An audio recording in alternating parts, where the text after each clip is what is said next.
ప్రార్థన చేసుకుని కృపా ప్రేమ గల తండ్రి, జీవంగల దైవ, ఈ బంగారు పదాలకు వందనాలు స్తోత్రాలు చెల్లిస్తున్నాం తండ్రి.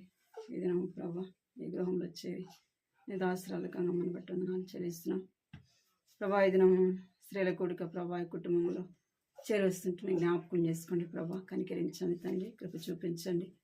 వచ్చిన మీ బిడ్డలను బట్టి మీకు వందనాలు చెల్లిస్తున్నాం. ఇంకా ఎవరైతే రావాలో వారిని కూడా నడిపించండి. వారి యొక్క పనులు ప్రభా త్వరగా ముగించుకొని కొద్ది సమయమైనా ప్రభా నీ సన్నిధిలో గడపాలని, నీ సన్నిధిలో ప్రభా మీ మాటలు వినాలని తండ్రి ఆశ కలిగి నీ సన్నిధికి రావడానికి సహాయించింది. ఆనాడు ప్రభా మరి అయితే తండ్రి నీ మాటలు వినాలని ప్రభా ఎంతో ఆశతో ప్రభా నీ దగ్గర కూర్చుంది తండ్రి. మరి ఉత్తమైనది ఏర్పరచుకున్నదని మీరు సెలవిచ్చారు ప్రభా. అలాంటి తండ్రి దేవా నీ వాక్యం వినుట ఎంతో శ్రేష్టమైనది. ఎందుకంటే ప్రభా నీ వాక్యం మమ్మల్ని బ్రతికిస్తుంది తండ్రి.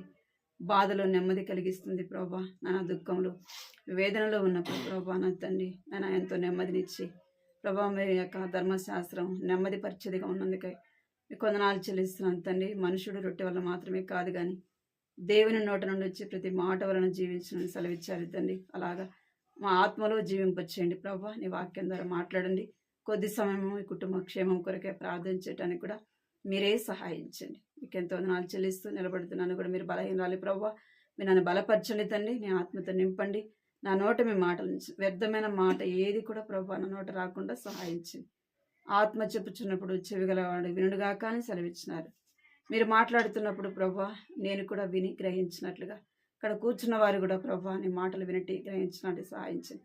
నీ బిడ్డల మధ్య నేను నిలబడటానికి నేను ఎంత మాత్రం యోగ్యురాలు కాదని నీ సన్నిధిలో ఒప్పుకుంటూ నన్ను నీ చేతులకు అప్పగిస్తూ యేసుక్రీస్తు నామములో స్తుతించి ప్రార్థిస్తున్నాను తండ్రి. ఆమేన్. దేవుని వాక్యాన్ని చదువుకున్నాను. అటుపోయిన వారం ఒక వాక్యం చదివాను, గుర్తుందా?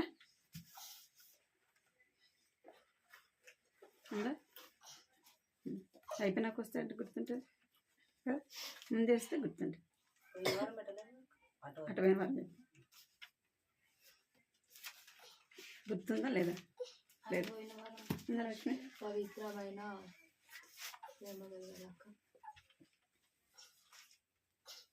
ఎవరు గుర్తుంది అనమాట. అయితే సియోనాలు ఇంట పెట్టాం, అదేనా గుర్తుంది? యెషయా గ్రంథము 66వ అధ్యాయం 2వ వచనం చూడండి. యెషయా 66వ అధ్యాయము 2వ వచనం కలిసి చదువుకుందాం. 66వ అధ్యాయం 2వ వచనం తీసిన వాళ్ళం చదువచ్చిన వాళ్ళము కలిసి చదువుదాం. ఎవడు దీనుడై నలిగిన హృదయము గలవాడే నా మాట విని వణుకుచుండును వాని నేను దృష్టి ఉంచుచున్నాను. ఎవడు దీనుడై నలిగిన హృదయం గలవాడే నా మాట విని వణుకుచుండును వాడిని ఏం చేస్తాడంటే దేవుడు దృష్టి ఉంచుతాడు. మనం ఏం కావాలంట? దీనులము కావాల, నలిగిన హృదయం గలవారమై దేవుని సన్నిధిలో మొరపెట్టాలి. మూడోది ఆయన మాట విని ఏం కావాలంట? వణుకు పుట్టాల. మనలో ఏం రావాలా? భయం అనేది రావాలి. కొంతమంది పిల్లలకు అక్కడ అమ్మ పిలవంగానే నాన్న పిలవంగానే ఏం చేస్తారు? వణుకుతూ ఉంటారు కదా. అట్లా అంటే దేవుని వాక్యము దేవుని మాట అనగానే మనలోకి ఏం రావాలా?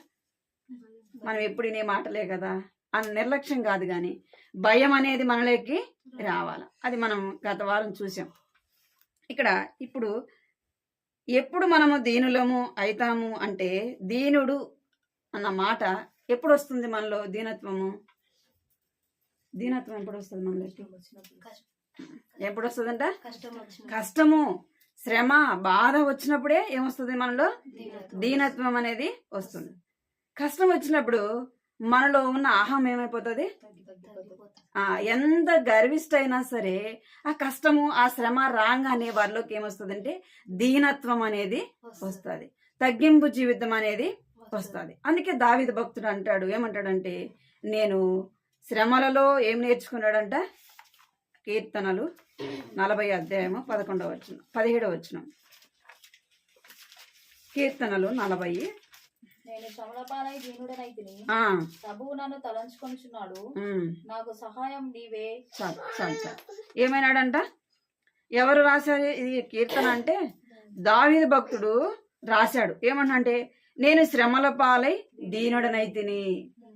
శ్రమ రాగానే ఏమవుతుందంట? మనకి దీనత్వం అనేది, తగ్గింపు అనేది వస్తుంది. శ్రమలు అంటే రెండు విధాలుగా వస్తాయి శ్రమలు. చెప్తారా? రెండు విధాలుగా వస్తాయి శ్రమలు. మనం తెచ్చుకున్నది ఒకటి, సాతాను ఆ. తెచ్చుకున్నది. మనం తెచ్చుకునేదైనా సాతాను తెచ్చేదైనా ఒకటే. ఒకటి మనం మనం పనులను బట్టి, మన మాటలను బట్టి, మన ప్రవర్తన బట్టి, మన యొక్క చేష్టలను బట్టి శ్రమ తెచ్చుకుంటాం, మనం తెచ్చుకుంటాం. అర్థమైందా? రెండోది దేవుడు అనుమతిస్తాడు. దేవుడు అనుమతిస్తాడు. ఈ రెండింటిని మనం చూద్దాం. వారు తెచ్చుకున్న శ్రమలు అంటే మనము మొదటిదిగా ఏమంట? మనం తెచ్చుకున్న శ్రమలు. మనం మాట్లాడే మాటలను బట్టి శ్రమ తెచ్చుకుంటాం కదా. మనము మనం మాట్లాడే మాటలు బట్టి శ్రమ వస్తుంది, నిందల పాలవుతాం, అవమానం వస్తుంది, ఇతరుల చేత ఏమైపోతాం? తృణీకరింపబడతాం. అది దేనివల్ల? మనం మాట్లాడిన మాటలు మనకేమొస్తుంది? శ్రమ కలిగిస్తుంది. రెండోది మనం చేసే పనులను బట్టి శ్రమ వస్తుంది. అవి మనం తెచ్చుకున్నవి. చూద్దాం. 2 రాజులు గ్రంథము 5వ అధ్యాయం 27వ వచనం. వారు తెచ్చుకున్న శ్రమలు. కాబట్టి నయమనుకు కలిగిన కుష్టు నీకును నీ సంతతికి సర్వకాలం అంటియుండును అని చెప్పగా, వాడు మంచి వాళ్ళే తెల్లనైన కుష్టుము కలిగి ఎలీషా ఎదుట నుండి బయటికి వెళ్ళాను. చాలు. ఇక్కడ 2 రాజుల గ్రంథము 5వ అధ్యాయము 2 వ్యక్తులు కనపడుతున్నారు కదా. ఎవరు? ఎలీషా దైవజనుడు కనపడుతున్నాడు. ఎలీషా దగ్గర తన యొక్క దాసుడుగా ఉంటున్న గెహాజీ కనపడుతున్నాడు. గెహాజీ దేవుని గురించి తెలుసు కదా. దేవుని గురించి తెలుసు. దేవుడు ఎంత గొప్పవాడో, తను పోషించగలడు, తనకు సమస్తమును ఇవ్వగలడు. ఎలాంటి పరిస్థితిలోనైనా దేవుడు విడిచిపెట్టేవాడు కాదు. తను కలిగి ఉన్న దేవుడు గొప్పవాడు. తనతో ఉన్న వ్యక్తి కూడా ఎలాంటి వాడు? దైవజనుడు కూడా చాలా రోషము కలిగిన వాడు. ఎలీషా ఏలియా కంటే కూడా ఎన్నో గొప్ప కార్యాలు ఎలీషా చేత దేవుడు చేయించినాడు. అది ఎవరికి తెలుసు? గెహాజీకి తెలుసు. ఎందుకంటే తనతో పాటి ఉన్నాడు. తను ఎక్కడికి వెళ్తే అక్కడికి వెళ్తా ఉన్నాడు. తను చేసేటివన్నీ కూడా చూస్తా ఉన్నాడు. తన ద్వారా దేవుడు చేసే గొప్ప కార్యాలన్నీ కూడా చూస్తూనే ఉన్నాడు. అలాంటి వ్యక్తి ఏం చేస్తూ వచ్చినాడంటే, నయమానుకు కుష్ఠరోగం వచ్చింది. ఆ నయమాను ఎలీషా దగ్గరికి వచ్చినాడు. తన రోగాన్ని పోగొట్టుకున్నాడు, పోతున్నాడు. ఇక్కడ ఎలీషా ఏమంటున్నాడంటే, నీవు తెచ్చింది నాకు ఏది కూడా అక్కరలేదు, ఏది కూడా నాకు అవసరం లేదు అని. ఏది కూడా చిన్నది కూడా ఏమి కూడా ఎవరు తీసుకోలే? ఎలీషా తీసుకోలే. మరి అట్టప్పుడు నీకేం అవసరం కదా? నీకేం అవసరం? ఇప్పుడు ఎవరు ఆశపడినారు అంటే గెహాజీ ఆశపడినాడు. ఆశపడి ఏం చేస్తున్నాడంటే, వాళ్ళు పోయిన తర్వాత దైవజనుడు ఒకవేళ లోపలికి వెళ్ళినాడేమో కదా. ఏం చేస్తున్నాడు? ఎవరు చూడలేదులే నన్ను అనుకొని ఏమైపోయినాడు? వారి వెనకాల పరిగెత్తి వాళ్ళని పిలిచినాడు. అయ్యో వాళ్ళు ఆగిపోయినారు. అరే అయ్యా, దైవజనుడి దగ్గర ఉన్న వ్యక్తే కదైనా ఎందుకు వస్తున్నాడు అని వాళ్ళు ఆగినారు. అయితే ఏం చేస్తున్నాడంట? తన దగ్గర తెచ్చిన బట్టలు విలువైనవి ఏం చేస్తున్నాడు? గెహాజీ తెచ్చుకున్నాడు. ఇప్పుడే మీరు పోయినారు, ఏమొచ్చినారు? వేరే వాళ్ళు వచ్చినారు, వాళ్ళకి ఇవ్వండి అని చెప్పేసి వాళ్ళ దగ్గర తీసుకున్నాడు. నువ్వు అడిగిన దానికంటే 200 తీసుకొని ఏం చేస్తున్నాడు? ఇచ్చినాడు. నయమాను ఇచ్చినాడు, తెచ్చుకున్నాడు. ఏం చేస్తున్నాడంట? ఇంట్లో దాచిపెట్టుకున్నాడు. ఏం తెలియకుండా ఎక్కడికి వచ్చినాడు? దైవజనుడి దగ్గరికి వచ్చి నిలబడినాడు. దైవజనుడు తెలీదా? తెలుసు. అంటున్నాడు, నువ్వు పరిగెత్తినప్పుడు నా ఆత్మ నీతో పాటి రాలేదా? ఏం చేసినాడంటే శ్రమ అన్నదానికి అది తెచ్చుకున్నాడు, దాచిపెట్టుకున్నాడు. ఎవరికి తెలిసింది? దైవజనుడికి తెలిసింది. ఏమంటున్నాడంటే ఆ నయమానికి పోయిన కుష్ఠరోగము ఎవరికి వచ్చింది? ఇప్పుడు గేహాజీకి వచ్చింది. తన పరిగెత్తి ఏం తెచ్చుకున్నాడు? శ్రమ తెచ్చుకున్నాడు కదా. తన పరిగెత్తి ఏం చేసినంటే తన యొక్క పనులను బట్టి శ్రమ తెచ్చుకున్నాడు. తనకే వచ్చింది ఆ శ్రమ అంటే తన కుటుంబానికి అంతటికి ఏమొచ్చిందంట? కుష్ఠరోగము వచ్చింది. కుష్ఠరోగం వచ్చిన వాళ్ళు ఎక్కడ ఉండకూడదు? సమాజంలో ఉండకూడదు, దేవుని సన్నిధికి రాకూడదు, దేవుని సన్నిధిలో కూడా ఉండకూడదు, సమాజంలో ఉండకూడదు. ఎక్కడ ఉండాలా? ఊరి బయట ఉండాలి. ఎప్పటిదాకా? సచ్చిన దాకా ఉండాలి. ఒక రోజు పోయేది కాదు, 2 రోజులు పోయేది కాదు. ఎప్పటిదాకా ఉండాలి? సచ్చిన దాకా కూడా ఊరి బయటనే ఉండాలా.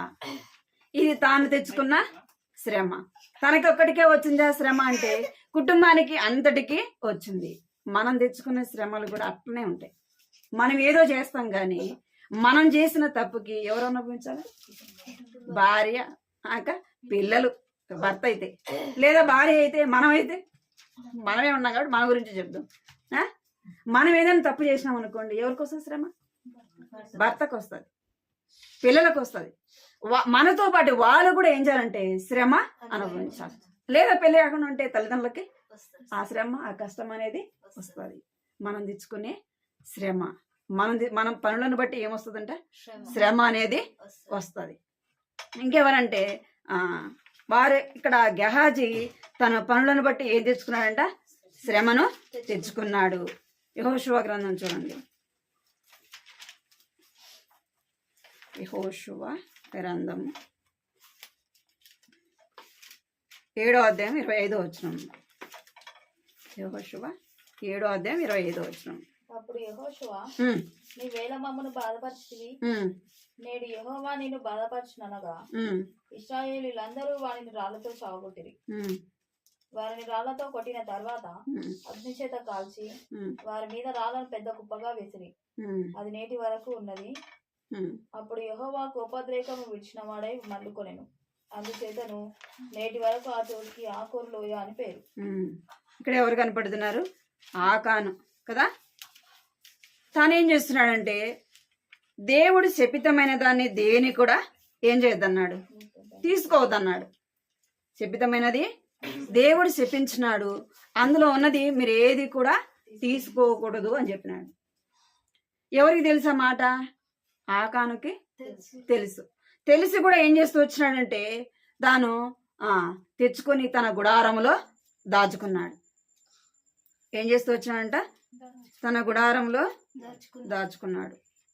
ఏం తీసుకున్నాడు చూడండి. 2వ వచనం చూడండి. 7:2 7వ అధ్యాయం యెహోషువ. యెహోషువ, మీరు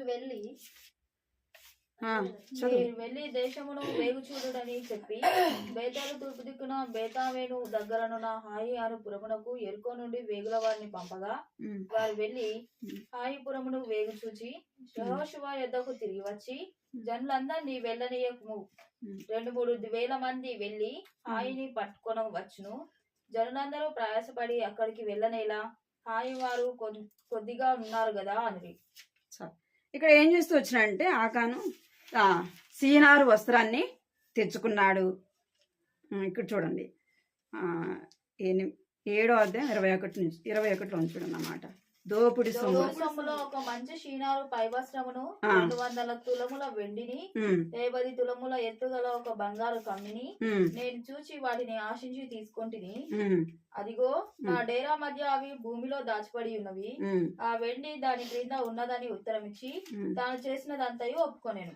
చాలు. ఏం చేస్తున్నాడంటే దేవుడు శపితమైన దాన్ని తీసుకోవద్దు అని చెప్పినాడు. చెప్తే ఏం చేస్తూ వచ్చినాడంటే ఆ యొక్క మంచి వస్త్రాలు చూసినాడు, వస్త్రాలు కావాలని తీసుకున్నాడు, వెండి తీసుకున్నాడు, ఇంకా బంగారు కమ్మి తెచ్చుకున్నాడు. తెచ్చుకొని ఎవరికి తెలియకుండా ఏం చేస్తూ వచ్చినాడంటే తన గుడారంలో దాచుకున్నాడు. ఇశ్రాయేలు ప్రజలు హాయి మీదకి యుద్ధానికి వెళ్తే ఏం కలుగుతుందంట? వాళ్ళు పోయిన కాలంలో విజయం కలిగేది. ఆ యొక్క చిన్న పట్టణంలో వారిని ఏం చేయలేకపోయినారు? జయించలేకపోయినారు. ఎందుకు జయించలేకపోయినాం అని దేవుని సన్నిధిలో వారు ప్రార్థన చేస్తే మీలో పాపము దాగి ఉంది. ఎవరు చేసినారంటే ఎవరి పేరు వచ్చిందంట? ఆకాను పేరు వచ్చింది. అక్కడ సీట్లు రాసినారు. ఎవరి పేరు వచ్చిందంటే ఆకాను పేరు వచ్చింది. అప్పుడు నువ్వెందుకు మమ్మల్ని బాధ పెట్టితివి? ఎవరిని బాధ పెట్టినాడంట? తన చేసిన తప్పుకి ఇశ్రాయేలు ప్రజలందరూ కూడా బాధపడుతూ వచ్చినారు. తను చేసిన పనికి ఏమంట? ఇశ్రాయేలు ప్రజలందరూ కూడా బాధపడుతూ వచ్చినారు. నువ్వేం తీసుకున్నావు, ఏం తెచ్చినావు అంటే అప్పుడు చెప్తున్నాడు, నేను ఆశపడి 2 చీనారు వస్త్రములు తీసుకున్నాను, వెండి తీసుకున్నాను, బంగారు తీసుకున్నాను, అదో నా గుడారంలో ఉంది అని అనగానే ఏం చేయాలంట? ఎవరైతే పాపం చేసినారో, ఎవరైతే శపితమైన దాన్ని చేసినారో వాళ్ళు ఏం చేయాలా? ఇశ్రాయేలు ప్రజల్లో ఉండకూడదు. అప్పుడే దేవుడు ఏం చేస్తాడు? వారికి శత్రువుల మీద విజయాన్ని ఇస్తాడు. అనగానే ఇక్కడ చూడండి 25వ వచనంలో చూడండి, 25-26. యెహోషువ, ఆ. నీవేళ మమ్మల్ని బాధపరిచితివి, ఆ, నేడు యెహోవా నిన్ను బాధపరచుననగా ఇశ్రాయేలీలందరూ వారిని రాళ్లతో చావగొట్టిరి. వారిని రాళ్లతో కొట్టిన తర్వాత అగ్ని చేత కాల్చి వారి మీద రాళ్ళను పెద్ద కుప్పగా వేసిరి. అది నేటి వరకు ఉన్నది. ఎవరినంట?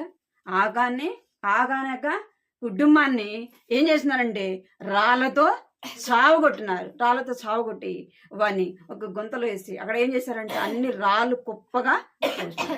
మరి తనే ఒక్కడే కదా తప్పు చేసింది, మరి ఒక్కడే కదా శిక్షించాలా అంటే ఒక్కరికే రాదు. అది అవమానమైన కదా, మనం చేసిన తప్పుకి అవమానమైన ఘనతైన ఎవరికి వస్తుంది? కుటుంబం అందరికీ వస్తుంది. మనం చేసే తప్పు, మనం చేసే ఆ యొక్క పనులు బట్టి శ్రమ ఎవరికి వస్తుందంట? కుటుంబం అంతటికి వస్తుంది. ఇక్కడ అందరికి వచ్చిందంటే కుటుంబం అందరికీ వచ్చింది. గెహాజీ కుటుంబం అంతా కూడా ఏమైపోయింది? కుష్ఠరోగం వచ్చింది కుటుంబాన్ని అందరికీ. చచ్చిపోయేంత వరకు ఆ కుష్ఠరోగంతోనే వారు ఏం చేస్తూ వచ్చినారు? జీవిస్తూ వచ్చినారు. దేవుని సన్నిధిలో ఉండవలసిన వారు వారి యొక్క పనులు బట్టి ఏం చేసుకున్నారు? శ్రమ తెచ్చుకున్నారు. ఆకాను కూడా ఎక్కడున్నాడు? దేవుని ప్రజలతో ఉన్నాడు, ఇశ్రాయేలు ప్రజలతో ఉన్నాడు. దేవుడు చేసిన అద్భుతాలు ఎవరికి తెలుసు? ఆకానికి తెలుసు. దేవుడు 10 అద్భుతాలు చేస్తూ వచ్చినాడు, ఎర్ర సముద్రంలో దాటిస్తూ వచ్చినాడు, వారిని పోషించింది. అవన్నీ కూడా తెలిసి కూడా ఏం తెచ్చుకున్నాడు? శ్రమని తెచ్చుకున్నాడు. మనం అన్ని తెలిసి కూడా ఏం చేస్తామంటే మూర్ఖించి ఏం చేస్తుంటాం? తప్పు చేస్తాం. మూర్ఖించి తప్పు చేస్తాం. కొన్నిసార్లు సహజించి చేస్తాం తప్పు. ఎందుకంటే నన్ను ఎవరేమంటారు, నన్ను ఎవరు అడుగుతారు, నిన్నెవరు అడగకపోవచ్చు, కానీ ఏముండదు. నీ వల్ల కుటుంబం అంతటికి శ్రమ వస్తుంది, నీ వల్ల కుటుంబానికి అంతటికి నష్టం వస్తుంది. నువ్వు సంఘంలో ఉంటే సంఘానికి నష్టం వస్తుంది, నీ చుట్టుపక్కల ఉన్నవారికి నీ ద్వారా ఇబ్బంది కలుగుతుంది. అదే మనం చేసే తప్పు మన కుటుంబానికి నష్టం, మన సంఘానికి నష్టం, మన చుట్టుపక్కల ఉన్న వారికి కూడా నష్టం. అందుకే దేవుని బిడ్డలు ఎలాగుండాలి? ఇవి మనం చేసుకున్న శ్రమలు, మనం తెచ్చుకున్న శ్రమలు. ఇంకా చూడండి, నిర్గమకాండం 2వ అధ్యాయం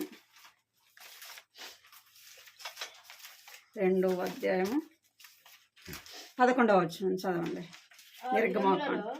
ఆ దినములలో మోషే పెద్దవాడై తన జనుల యొద్దకు పోయి వారి భారములను చూచెను. అప్పుడు అతడు తన జనులలో ఒక హెబ్రీయుని ఒక ఐగుప్తీయుడు కొట్టగా చూచెను. అతడు ఇటు అటు తిరిగి చూచి ఎవడును లేకపోగా ఐగుప్తీయును చంపి ఇసుకలో వాణ్ణి కప్పి పెట్టెను. మరునాడు అతడు బయట నడిచి వెలుచుండగా హెబ్రీయులైన మనుషులిద్దరు పోట్లాడుచుండిరి. అప్పుడు అతడు అన్యాయం చేసిన వాణ్ణి చూచి నీవేళ నీ పొరుగు వాణ్ణి కొట్టుచున్నావని అడుగగా అతడు మా మీద నిన్ను అధికారిని గాను తీర్పిని గాను నియమించిన వాడెవడు? నీవు ఆ ఐగుప్తీయుని చంపినట్లు నన్నును చంపవలెనని అనుకొనుచున్నావా అనెను. ఇక్కడ మోషే, గెహాజీ, ఆకాను, మోషే. ఇక్కడ మోషే కూడా ఏం చేస్తూ వచ్చినాడంటే రాణి కుమారుడుగా ఉన్నాడు. ఐగుప్తు దేశంలో రాజపురంలో అంతఃపురంలో తాను ఉన్నాడు. ఉన్నప్పటికీ తాను ఏం చేస్తున్నాడంటే నేను రాజకుమారుని కదా, ఏం చేస్తున్నాడు? నేను రాజకుమారుని కదా, అందరిని చూద్దాం అని పోయినాడు. చూస్తా పోయినాడు. ఏమైందంటే ఒక ఐగుప్తీయుడు హెబ్రీయుడు కొట్టుకున్నాడు. తీర్చాల్సిన వాడు ఏం చేయాలి? ఇద్దరికి న్యాయం చేయాలి కదా. ఏం చేయాలి? ఇద్దరికి న్యాయం చేయాలి. అట్లా కొట్టుకోవద్దు అని చెప్పాలి. ఏం చేస్తున్నాడంటే ఐగుప్తీయుడిని చంపినాడు. ఏమనుకున్నాడు? ఎవరు నన్ను చూడలేదు అనుకున్నాడు. ఇసుకలో పాతి పెట్టినాడు, అయిపోయింది. తర్వాత ఇద్దరు హెబ్రీలు ఏం చేస్తున్నారంట? కొట్టుకున్నారు. అంటే అప్పుడు కూడా ఏం చేస్తున్నాడంటే ఒక పెద్ద మనిషిగా పోయి ఏం చేస్తున్నాడు? మీరు ఇద్దరు హెబ్రీలు కదా, మీరు ఎందుకు కొట్టుకున్నారంటే నేను చేసింది ఎవరికి తెలియదులే అనుకున్నాడు. వాళ్ళు ఏమన్నా, నిన్న వాడిని చంపి ఇసుకలో బాధ పెట్టినావు, ఇప్పుడు మళ్ళా నువ్వు మాకు న్యాయం తీర్చడానికి వచ్చినావా, తీర్పరిగా వచ్చినావా అనగానే తనలోకి ఏమొచ్చింది? భయము వచ్చింది. తను చేసిన తప్పు తనకి తెలిసింది. తాను చేసిన పనికి ఐగుప్తు దేశంలో లేకుండా పోయినాడు మోషే. తను చేసిన తప్పుకి ఏమైపోయినాడు? ఎవరైనా గొల్లియాతుని చంపితే నేనేం చేస్తా? నా కూతుర్ని ఇస్తా అని చెప్పినాడు. అంటే కుమార్తె కోసం అని కాదు, కానీ దావీదు ఎందుకు చంపినాడంటే ఈ గొల్లియాతు ఫిలిస్తీయుడు ఇశ్రాయేలు ప్రజలను ఏం చేస్తున్నాడంటే ఇష్టం వచ్చినట్టుగా అవమానపరుస్తున్నాడు. అది దావీదుకి రోషం వచ్చింది. అరే, దేవుని ప్రజలైన వారిని తృణీకరిస్తాడా, దేవుని ప్రజలైన వారిని ఇష్టం వచ్చినట్టు మాట్లాడతాడా అనేసి దేవుని నామమును బట్టి ఏం చేస్తూ వచ్చినాడు? గొల్లియాతుని చంపినాడు. యుద్ధము నేర్పరిగిన వాళ్ళు అయినప్పటికీ గొల్లియాతుని చూసి భయపడిపోతే దావీదు ఏం చేసినాడు? గొల్లియాతుని చంపినాడు. అక్కడ ఉన్న వారు అందరూ కూడా ఏం చేస్తున్నారంటే సౌలుకి 1000 కొలది, దావీదుకి 10,000 కొలది అని చెప్పేసి పొగుడుతూ ఉంటే ఎవరు సహించలేకపోయినారు? సౌలు సహించలేకపోయినారు. ఆ యొక్క తప్పును బట్టే దావీదుని ఏం చేస్తూ వచ్చాడంటే సౌలు దొరికితే వీడిని చంపుదామని ఏం చేస్తున్నాడంట? వెంటాడుతూనే వస్తున్నాడు. ఎన్నోసార్లు ఈట విసురుతూ వచ్చినాడు, ఎన్నోసార్లు చంపాలని చూస్తూ వచ్చినాడు. దేవుడు ఏం చేస్తూ వచ్చినాడు? దావీదుని కాపాడుతూ వచ్చినాడు, దావీదుని రక్షిస్తూ వచ్చినాడు. మరణానికి దగ్గరగా ఉన్నప్పటికీ దేవుడు ఏం చేస్తూ వచ్చినాడంటే మరణము తప్పిస్తూ వచ్చినాడు. దేవుడు అనుమతించే శ్రమలు ఎట్లా ఉంటాయంటే మనం ఇంకా చచ్చిపోతాము, ఇంకా కొద్దిసేపు అంటే నా ప్రాణం పోతాది అన్నప్పుడు కూడా దేవుడు ఏం చేస్తాడు? ఆ శ్రమలో నుంచి రక్షిస్తాడు. ఎప్పుడు అంటే దేవుడు అనుమతించిన శ్రమలు గుండా మనం వెళ్ళినప్పుడు, మన శ్రమలు కాదు, దేవుడు అనుమతిస్తాడు కొన్నిసార్లు శ్రమలు. మనం అనుకుంటే నేను దేవుడు నమ్మినా నాకెందుకు శ్రమ రావాలి, నాకెందుకు కష్టం రావాలి, నాకెందుకు బాధ రావాలంటే నీకే ఇస్తాడు దేవుడు. దేవుడు నమ్మని వాళ్ళకి ఏడు శ్రమ. వాళ్ళు నెమ్మదిగా తింటారు, నెమ్మదిగా ఉంటారు. అర్థమైందా మీకు? చూసారా? వాళ్ళు ఎప్పుడు నెమ్మదిగానే ఉంటారు. వాళ్ళ మీదకి ఎప్పుడు ఉగ్రత వస్తుందో తెలియదు. కానీ దేవుని పిల్లలకు ఏమొస్తుంది? శ్రమ. ప్రతి విషయంలో శ్రమ వస్తుంది, అడుగడుగున శ్రమ వస్తుంది, అడుగడుగున శ్రమే. దావీదు అలాగ వెళ్తూ వచ్చినాడు, అడుగడుగున శ్రమే. ఎప్పుడు చంపుతాడో తెలియదు దావీదు ఏం చేస్తూ వచ్చాడంటే తప్పించుకుంటూ పారిపోతూ ఎక్కడ దాక్కున్నా అంట? అదుల్లాం గృహంలో దాక్కున్నాడు. ఇది ఎవరు అనుమతించిన శ్రమ? దావీదు తెచ్చుకున్న శ్రమ కాదు ఇది. ఎవరు అనుమతించారు? దేవుడు అనుమతించాడు. దేవుడు తనను కాపాడుతూ వచ్చినాడు. సౌలే చచ్చిపోయాడు. ఆ స్థానంలోకి దావీదును శ్రమల గుండా తీసుకుని వచ్చి ఎక్కడ కూర్చోబెట్టినాడు? సింహాసనం మీద కూర్చోబెట్టినాడు. ఆ కిరీటాన్ని పొందటానికి ఎన్నో శ్రమలు, ఎన్నో కష్టాలు, బాధలు కదా, మరణ అంచుల్లో నుంచి దేవుడు తీసుకుని వచ్చినాడు. కొంతమంది చెప్తుంటారు నేను మరణం అంచుల వరకు పోయా, దేవుడు నన్ను ఏం చేసినాడు? తీసుకొని వచ్చినాడు అంటారు. అంటే మనం ఎక్కడ దాకా పోవాలా? మరణం అంచు అంటే క్షణం అటు కాలు జారితే లోయలోకి పడిపోతే అట్లుంటుంది పరిస్థితి. అది చూస్తే గుండె అమ్మో, గుండె అసలు జల్లు అనిపోయింది. అసలు ఏమో జరుగుతుందని మా ప్రాణం అంతా ఎట్లా పోతుంది అంతవరకు దేవుడు తీసుకెళ్తాడు. దేవుడు అనుమతించేసిన దావీదు అలాగనే వెళ్తాడు. ఎన్నోసార్లు ఏట ఇసిరితే ఏమైందంట? గోడ కట్టిన చంపాల విన్ని అన్నట్టుగా ఎవరు చేస్తూ వచ్చినారు? సౌలు చేస్తూ వచ్చినాడు సౌల్ని. వాడు ఇది ఎవరు అనుమతించారు? దేవుడు అనుమతించిన శ్రమ. ఎవరికి? దావీదుకి. ఇంకొక వ్యక్తి ఆదికాండం చూడండి. ఆదికాండము 37వ అధ్యాయం 22వ వచనం. ఆదికాండం 37:22 వచనం. ఎట్లనగా రూబేను అతని తండ్రికి తను అతను అప్పగించుటకై అప్పగించుటకై ఉమ్, వారి చేతులలో పడకుండా అతని విడిపింపదలచి రక్తం చిందింపకుడి ఉమ్, అతని ఉమ్, హాని ఏమీ చేయక ఉమ్, అడవిలోనున్న ఉమ్. ఈ గుంటలో అతని పడద్రోయడని వారితో చెప్పాను. చాలు. ఇక్కడ ఎవరు రూబేను, యోసేపుని గురించి చెప్పబడుతుంది. ఎవరి గురించి? యోసేపుకు దేవుడు అనుమతించిన శ్రమ. రూబేన్ ఎవరంటే యోసేపు యొక్క అన్న, పెద్దవాడు. ఇలా ముందే అనుకున్నారు, అక్కడ అంత దూరంలో యోసేపు వస్తున్నాగానే వీళ్ళు అనుకున్నారే కలర్ కనబడి వస్తున్నాడు రా, వాడిని ఏం చేయాలా? చంపాలి. మనం నీతిగా భక్తిగా జీవించాలనుకుంటే జీవిస్తారు, బతకనిస్తారు మనల్ని. ఏం చేస్తారు? వాడి మీద బురద జాలి, వాడి మీద ఏదో ఒకటి వెయ్యాలా అని, అంటే అట్లా కూడా శ్రమలు వస్తాయి. ఇక్కడ యోసేపు ఏం చేశాడు పాపం? ఏం చేయలే. ఏం చేస్తున్నాడంటే చెప్పినాడు, దేవుడు తనకిచ్చిన దర్శనాన్ని అన్నలకు చెప్పినాడు, వాళ్ళ నాన్నకి చెప్పినాడు. ఎందుకంటే తల్లి లేదు, అప్పటికి వాళ్ళ అమ్మ చనిపోయింది. తనకు వచ్చిన కళలు ఎవరికి చెప్తూ వచ్చినాడు? వాళ్ళ అన్నలకి చెప్పినాడు, యాకోబుకి చెప్పినాడు.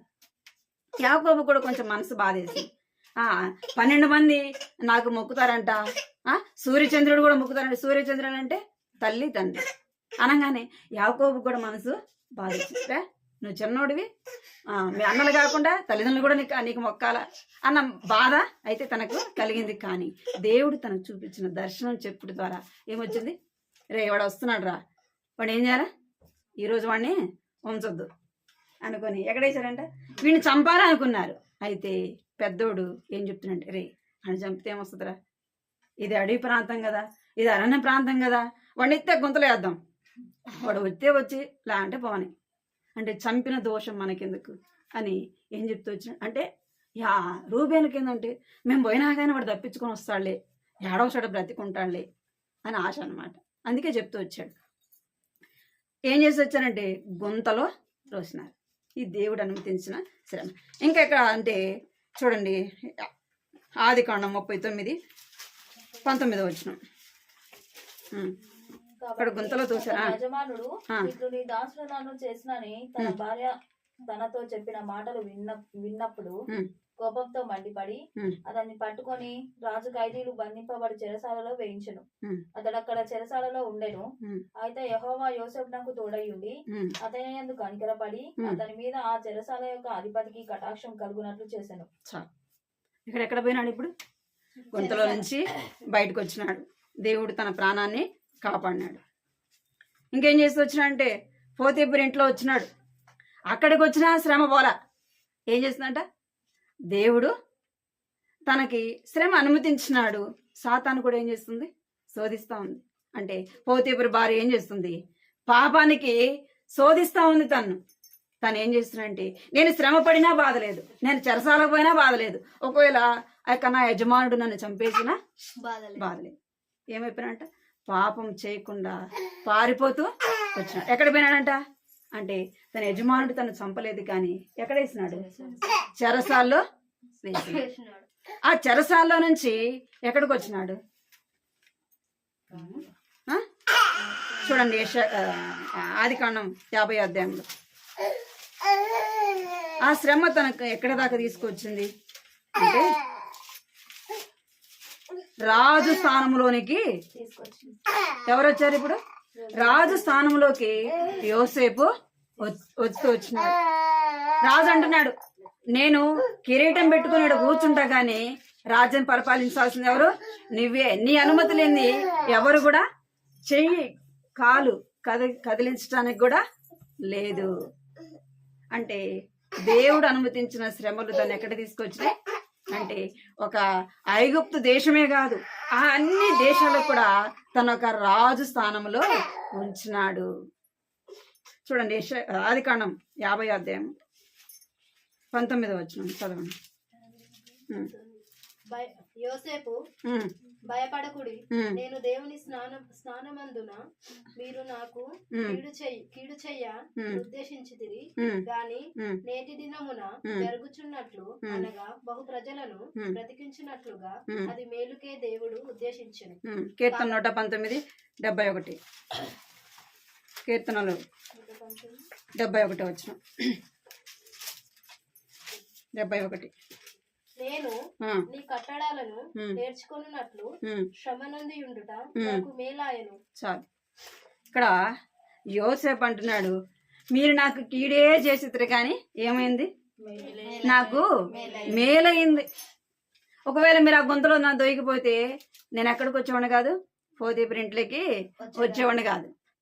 పోతీపురింట్లో నేను ఉండకపోతే ఎక్కడికి వచ్చేవాడిని కాదు, చెరసాలకి వచ్చేవాడిని కాదు. ఆ చెరసాలలో నేను ఉండకపోతే ఈ ఐగుప్తు దేశానికి రాజుని అయినవాడిని కాదు. మనం ఏం చేస్తామంటే ఎవరన్నా ఏదైనా శ్రమ ఏదన్నా బాధ కలిగించాలనుకో, ఏదైనా మనం శ్రమ పెట్టానికి ఏం చేస్తామంటే నన్ను బాధ పెడతారా, నాకు శ్రమ కలిగిస్తారా, నన్ను అంటారా అని ఏం చేస్తాంటాం, కక్ష సాధిస్తాం. దేవుడు వాళ్ళని ఎందుకు వాడుకుంటాడు అంటే, నిన్ను ఎందుకు వాళ్ళ ద్వారా ఇబ్బంది పెడతాడంటే, వాళ్ళ ద్వారా నీకు శ్రమ ఎందుకు అనుమతిస్తాడంటే, నువ్వు దీనత్వం నేర్చుకోవడానికి. ఏం నేర్చుకోవడానికి? దీనత్వము నేర్చుకోవడానికి. ఇప్పుడు యోసేపుకి ఎవరు శ్రమ కలిగించినారు? బయట వాళ్ళు ఎవరు వచ్చారా? ఎవరి ద్వారా? అన్నల ద్వారానే కదా. ఇప్పుడు చెరసాల్లోకి రావడానికి ఎవరి ద్వారా? యజమానుడు భార్య. మరి అన్ని పనులు చేస్తున్నాడు కదా. మరి ప్రేమ జాలి వద్దా? ఏం చేసింది? అబద్ధాలన్నీ చెప్పింది. మన మీద కూడా అట్టే వస్తాయి. మనం ఏమో అని మనం అనుకుంటాం. దేవుడు ఎందుకు అనుమతిస్తాడంటే నా మేలు కొరకే చేస్తాడు. ఇప్పుడు యోసేపు ఏమంటున్నాడు, ఒకవేళ అప్పుడు బాధపడి ఉండొచ్చు, కొంతలో వేసినప్పుడు, పోతీపురింట్లో ఉన్నప్పుడు, శ్రమ వచ్చినప్పుడు బాధపడి ఉండొచ్చు.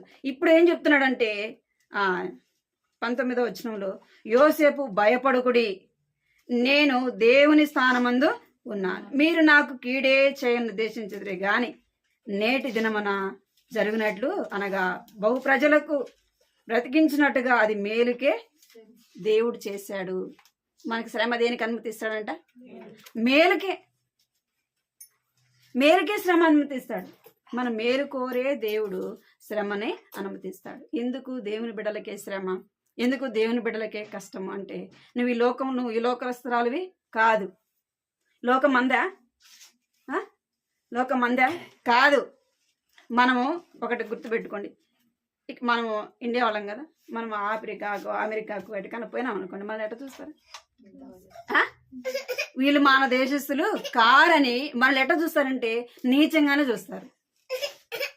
ఎట్లా చూస్తారంటే మనం నీచంగానే చూస్తారు. మనం ఎవరమా? లోకస్తులమా? దేవుని ప్రజలమా? మనం దేనికి చెందిన వారము? దేవుని రాజ్యానికి చెందినవారు, లోకములో నుండి ప్రత్యేకింపబడిన వారము. కాబట్టి మనకే శ్రమ మన ఇంట్లో నుంచే వస్తాయి. మన అక్క చెల్లెల ద్వారా, మన అన్నదమ్ముల ద్వారా, మన భర్త ద్వారా, తల్లిదండ్రులు, మనకి ఇంట్లో నుంచే వస్తాయి. యోసేపుకు ఎక్కడి నుంచి వచ్చింది? ఇంట్లో నుంచే వచ్చింది. దేవుడు అనుమతించే శ్రమలు ఏం చేస్తాయంటే, ఆ శ్రమల గుండా మనం వెళ్ళినప్పుడు దేవుడు కిరీటం పెడతాడు. ఏం చేస్తాడు? ఎవరు పెట్టాడు కిరీటం? దావీదుకి రాజస్థానంలోకి తీసుకొని వచ్చి కిరీటం పెట్టాడు. ఇక్కడ యోసేపుకి ఒక రాజస్థానంలో ఉంచినాడు. ఇంకా ఎవరు అంటే చూడండి, యోబు గ్రంథము 1వ అధ్యాయం, యోబు గ్రంథం 21వ వచనం, నేను నా తల్లి గర్భంలో నుండి 20వ వచనం, 20. అప్పుడు యోబు లేచి తన పై వస్త్రమును చింపుకొని తల వెంట్రుకలు గోరిగించుకొని నేల మీద సాష్టాంగపడి నమస్కారం చేసి ఇట్లా నేను ఏమన్నాడు? దేవుని సన్నిధికి వచ్చినాడు. ఇక్కడ యోబు కూడా ఏ తప్పు పొరపాటు చేయలేదు కదా, చేయలేదు. ఏమైపోయింది? ఎంత శ్రమ అంటే అది చెప్పడానికి తరం కాదు.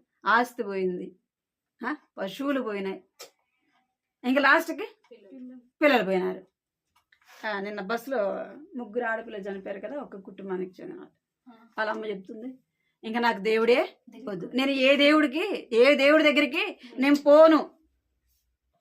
ఎందుకు అంటే నా 3 పిల్లల్ని దేవుడు తీసుకున్నాడు.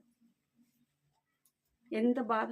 ఒక్కరు పోతేనే ఎంతో బాధపడతాం. వారిని ఓదార్చని తరం కాదు మనకు, అనా కదా.